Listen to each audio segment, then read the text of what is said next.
Nous sommes aujourd'hui au centre Asti-Moulins, école technique à Namur, bien connue évidemment, et il s'y passe l'Electromechanics Challenge.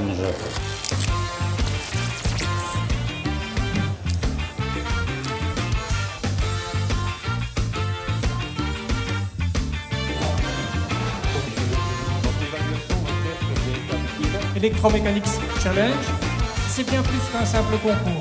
Electromechanics Challenge, c'est l'idée géniale de Thierry Lambotte. C'est un challenge qui est destiné aux étudiants du 2e degré en électromécanique. Et lors de cet événement, les équipes d'étudiants sont invitées à venir présenter un projet qu'ils ont eux-mêmes imaginé en utilisant des composants qui ont été offerts par certaines entreprises partenaires. Et cette année, on a fait fort. Donc on a invité toutes les écoles qui ont une section technique en Wallonie et à Bruxelles. Alors il y avait 3 choses obligatoires. La première, c'était d'utiliser un système électrique.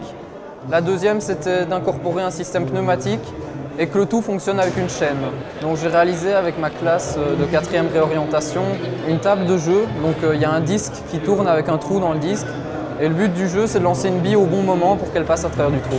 Dès le départ, il y a évidemment toute la préparation technique, c'est-à-dire être capable de réaliser les plans. Donc là, il y a un travail de recherche important qui est réalisé en classe. Et puis évidemment, au niveau de la conception, on essaye vraiment que tous les étudiants prennent une part dans la réalisation du projet, parfois pour réaliser simplement une petite pièce mécanique, mais aussi parfois pour faire l'ensemble, par exemple, du câblage du coffret, qui est un travail nettement plus conséquent. Donc ce projet est vraiment intéressant parce que justement, il reprend l'aspect électromécanique. Effectivement, le fait d'utiliser les 3 énergies, l'énergie électrique, mécanique et pneumatique, permet vraiment de faire la jonction entre les différents cours auxquels ils ont pu assister depuis le début de leur formation et vraiment en ressentir l'utilité.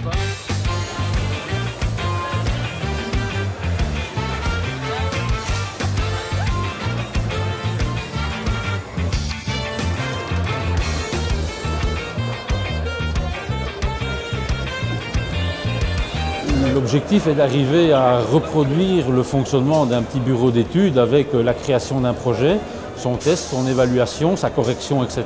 Ce qui m'a plu dans l'élaboration du projet, c'est le fait de chercher après une solution soi-même, de travailler vraiment seul ou en équipe. Donc le premier rapport, je pense, pour eux, c'est surtout la valorisation d'avoir mené à bien un projet, depuis le point de départ jusqu'à la concrétisation, et surtout de voir que le projet fonctionne et qu'ils peuvent le présenter aujourd'hui face à des professionnels.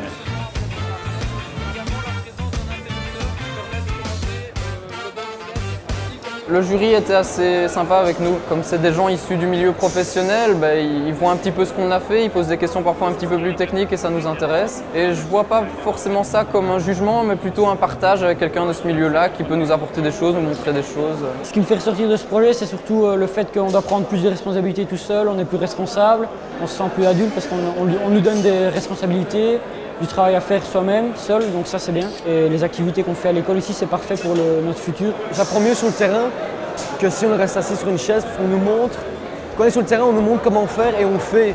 Tant que sur une chaise, on nous dit seulement comment faire et on ne peut pas pratiquer là tout de suite. Mais je pense que si demain, il n'y avait plus les professeurs et qu'un patron nous demandait de réaliser ou telle chose, si toute la classe s'y mettait ensemble, on pourrait réaliser ce genre de projet. Et c'est vraiment chouette parce qu'on a vraiment fait notre métier comme on pourrait le faire plus tard.